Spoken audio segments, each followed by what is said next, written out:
हार्दिक स्वागत है सर्वोदय क्लासेज के YouTube चैनल पर। मैं हूं विके शर्मा और विद्यार्थियों, आज हम फिर एक छोटा सा टॉपिक लेके हाजिर हूं आप सबके सामने, और वो टॉपिक है हमारा महान्यायवादी का। पहले तो मैं ये जानकारी दे दूं आप सबको कि मैं जब तक लॉकडाउन रहेगा, बाकी आगे का मैं कुछ कह नहीं सकता, कोचिंग स्टार्ट हो जाएगी उसके बाद टाइम मिले ना मिले, जब तक कोचिंग स्टार्ट नहीं होगी तब तक मैं अकॉर्डिंग टू रीट पटवार और पुलिस कंटिन्यू वीडियो अपलोड करूंगा, चाहे आपका रिस्पॉन्स कम आए चाहे आपका रिस्पॉन्स ज्यादा आए, इससे मुझे कोई इफेक्ट नहीं पड़ेगा। मुझे हर रोज कुछ ना कुछ अपलोड करना है, तो आप अगर जुड़े रहेंगे इसके साथ तो कुछ ना कुछ नया जरूर सीखेंगे। ठीक है, तो चलिए विद्यार्थियों, महान्यायवादी का आज हम टॉपिक पढ़ रहे हैं और ज्यादातर विद्यार्थी महान्यायवादी का केवल नाम पढ़ते हैं, करंट जीके में अपडेट कर देते हैं और एक छोटा सा याद हो गया महान्यायवादी ये है। अभी जैसे सवालों का स्टैंडर्ड बढ़ रहा है उसमें आजकल क्या आता है कि बहुविकल्प वाले सवाल भी आते हैं। अटॉर्नी जनरल के बारे में कौन से तथ्य गलत है, 1 2 3 4 ऑप्शन आ गए, फिर नीचे ऑप्शन ए केवल 2, 3 और 4 सभी। इस तरह के जो सवाल आते हैं उनके लिए क्या जरूरी हो जाता है कि हम उस टॉपिक के बारे में पूरा जाने, अच्छे से जाने कि वो टॉपिक कहां से शुरू होता है, कहां खत्म होता है, उसमें क्या क्या चीजें शामिल होती है। तो देखिए, अटॉर्नी जनरल की हम सबसे पहले बात करेंगे तो विद्यार्थियों सबसे पहला पॉइंट आप याद रखेंगे, यह एक संवैधानिक पद है। पहला तो ये याद रखेंगे आप, संवैधानिक पद क्यों है, क्योंकि विद्यार्थीगण इसे स्थान मिला है अनुच्छेद 76 में। अनुच्छेद 76 अटॉर्नी जनरल ऑफ इंडिया। पहली बात, महान्यायवादी देश का प्रथम विधि अधिकारी होता है। यह भी बहुत इंपॉर्टेंट सवाल है, भारत का पहला विधि अधिकारी कौन होता है, तो हम कहेंगे अटॉर्नी जनरल ऑफ इंडिया होता है। अगर हम आगे बढ़े तो महान्यायवादी में अन्य जो बातें हैं, सबसे पहली मैं बात करता हूं इसकी योग्यता की। महान्यायवादी बनने की योग्यता क्या है, तो आप केवल योग्यता में इतना याद रखिए कि सर्वोच्च न्यायालय का न्यायाधीश बनने के लिए जो योग्यता होती है, जो योग्यता सर्वोच्च न्यायालय का न्यायाधीश बनने के लिए होती है, वही योग्यता अटॉर्नी जनरल ऑफ इंडिया बनने के लिए होगी, बराबर होगी दोनों। इसका अर्थ है कि सर्वोच्च न्यायालय का न्यायाधीश बनने की जो योग्यता है, मैं आगे बताऊंगा आप लोगों को, वो योग्यता इसके अंदर होनी चाहिए। योग्यता के बाद आती है नियुक्ति। अटॉर्नी जनरल की नियुक्ति कौन करेगा, तो अटॉर्नी जनरल होता है अपॉइंट किसके द्वारा, भारत के राष्ट्रपति के द्वारा। फिर सबसे महत्वपूर्ण पॉइंट आता है विद्यार्थियों, कार्यकाल। अटॉर्नी जनरल का कार्यकाल कितना होता है, तो हम कहेंगे राष्ट्रपति के प्रसाद पर्यंत। प्रसाद का अर्थ है विद्यार्थियों कृपा, अर्थात जब तक राष्ट्रपति चाहेंगे तब तक ये व्यक्ति अपने पद पर कार्य करेगा। इसके लिए कोई समय सीमा नहीं है, कोई उम्र या एज का यहां पर कोई फैक्ट काम नहीं करेगा। ठीक है, तो कार्यकाल यहां राष्ट्रपति के प्रसाद पर्यंत रहेगा। इसके आगे लेता हूं मैं अटॉर्नी जनरल की पेमेंट की बात कर रहे हैं, तो अटॉर्नी जनरल का जो वेतन होता है विद्यार्थियों, ये राष्ट्रपति द्वारा ही निर्धारित किया जाता है। संविधान में इसका कोई उल्लेख नहीं है कि इसे कितना वेतन मिलेगा, राष्ट्रपति द्वारा निर्धारित किया जाएगा। वो निर्धारित वेतन और भत्ते ही अटॉर्नी जनरल को दिए जाएंगे, ये भी ध्यान रखेंगे। इसके बाद बात करते हैं अटॉर्नी जनरल काम क्या करता है, तो पहला काम, ये केंद्र की सरकार अर्थात सेंट्रल गवर्नमेंट का विधि सलाहकार होता है। उनका ये केंद्र सरकार का वकील है जो सरकार को कानूनी सलाह प्रदान करता है। दूसरा काम क्या करता है, केंद्र की सरकार, अब ध्यान रखना सरकारों के विरुद्ध भी मुकदमे होते हैं।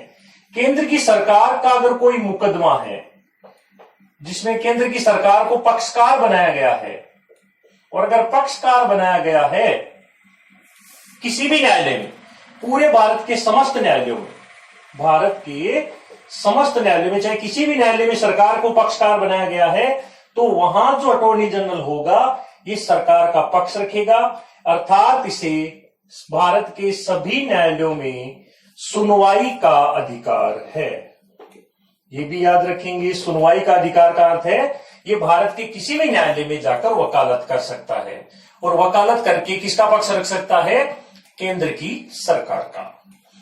2 काम हो गए। इसके बाद एक सबसे महत्वपूर्ण पॉइंट जो मैं लिखने वाला हूं विद्यार्थियों, इसे आप बहुत अच्छे से याद करेंगे। ये जो तीसरा पॉइंट है ये काफी इंपॉर्टेंट है। देखिए, जो अटॉर्नी जनरल होता है विद्यार्थियों, इसे संसद के दोनों सदनों की कार्यवाही में भाग ले सकता है, बोल सकता है, लेकिन वोट नहीं कर सकता है। वोट का अर्थ है कि जब भी संसद में किसी विधेयक पर सदस्यों की राय जानी जाती है तो वहां वोटिंग होती है। तो ये वोट इसलिए नहीं कर सकता क्योंकि ये सदस्य नहीं होता है, लेकिन बोलने की शक्ति रखता है, कार्यवाही में भाग लेने की शक्ति रखता है। और सबसे बड़ी बात है कि ये जब संसद में भाग ले रहा होता है तब इसे संसद में मिलने वाले भत्ते और एक संसद के सदस्य को मिलने वाले विशेषाधिकार, संसद के सदस्यों के विशेषाधिकार 105 और 6 में है, तो इसे 105 के अंतर्गत एक विशेषाधिकार भी प्रदान किया जाता है। ये संसद का सदस्य नहीं है फिर भी ये सब चीजें इन्हें प्राप्त होती है। और ये सारी की सारी व्यवस्थाएं विद्यार्थियों अनुच्छेद 88 में है। अटॉर्नी जनरल किस अधिकार से भाग लेता है? तो हम कहेंगे अनुच्छेद 88 के द्वारा प्रदान किए गए अधिकार से संसद के दोनों सदनों की कार्यवाही में भाग लेता है। काफी इंपॉर्टेंट सवाल है। तो ये हो गए इसके काम। इसके अलावा एक चीज और याद रखिए कि जो अटॉर्नी जनरल होता है विद्यार्थियों, ये पूर्णकालिक कर्मचारी नहीं है, अर्थात सरकार का सरकारी कर्मचारी नहीं है, पूर्णकालिक कर्मचारी नहीं है।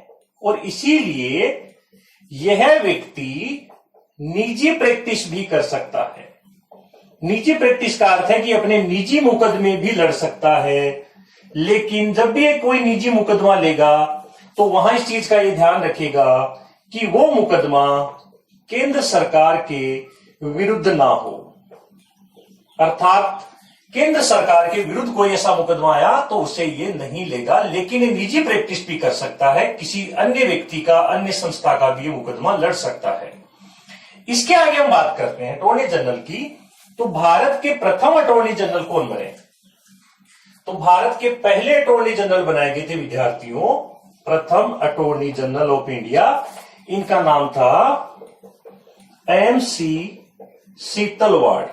भारत के प्रथम महान्यायवादी थे जिन्होंने 1950 से लेकर 1963 तक कार्य किया है। नोट कीजिएगा, 13 साल तक वो देश के महान्यायवादी रहे हैं। और वर्तमान की अगर मैं बात करूं तो वर्तमान में भारत के महान्यायवादी का नाम है विद्यार्थियों के वेणुगोपाल। के वेणुगोपाल, जिनकी एज पे अगर मैं गौर करूं तो देखिए वो 89 वर्ष के हैं, 89 ईयर ओल्ड हैं। इसका अर्थ है कि यहां 65 वर्ष की उम्र वाला कोई बंधन लागू नहीं हो रहा है। 89 वर्ष के हैं वर्तमान में हमारे देश के महान्यायवादी। एक छोटी सी जानकारी इसके साथ और ऐड करते हैं। अटॉर्नी जनरल अगर भारत का प्रथम विधि अधिकारी होता है तो भारत का दूसरा विधि अधिकारी कौन होगा? दूसरा विधि अधिकारी होता है विद्यार्थीगण सोलिसिटर जनरल। Solicitor general. और सोलिसिटर जो जनरल होता है, इसके बारे में सबसे पहले आप याद रखिए गैर संवैधानिक पद है, अर्थात संविधान में इसका कोई उल्लेख नहीं है। इसका जो सोलिसिटर जनरल की जो नियुक्ति का उद्देश्य होता है वो ये होता है ताकि वो अटॉर्नी जनरल को हेल्प कर सके, यानी अटॉर्नी जनरल का ये सहायक होता है। और इसकी जो नियुक्ति होती है विद्यार्थीगण, अटॉर्नी जनरल के साथ नियुक्ति होती है सोलिसिटर जनरल की, और ये नियुक्ति करती है कैबिनेट, अर्थात मंत्रिमंडल की एक समिति होती है जिसे नियुक्ति समिति कहते हैं, जिसमें बड़े स्तर के जो मंत्री होते हैं उनके द्वारा इनको अपॉइंट किया जाता है। और सोलिसिटर जनरल का जो कार्यकाल होता है विद्यार्थियों, ये कार्यकाल 3 वर्ष का होता है। सोलिसिटर जनरल अपने पद पे 3 वर्ष तक काम करेंगे। और देश के वर्तमान सोलिसिटर जनरल हैं तुषार मेहता। तुषार मेहता कौन है? देश के वर्तमान सॉलिसिटर जनरल हैं और अटॉर्नी जनरल है के वेणुगोपाल। बस एक छोटा सा टॉपिक था महान्यायवादी का। इसमें काफी इंपॉर्टेंट सवाल हैं जिन्हें आप आत्मसात कीजिए। कल एक नया वीडियो फिर अपलोड करेंगे, छोटा पर महत्वपूर्ण। धन्यवाद।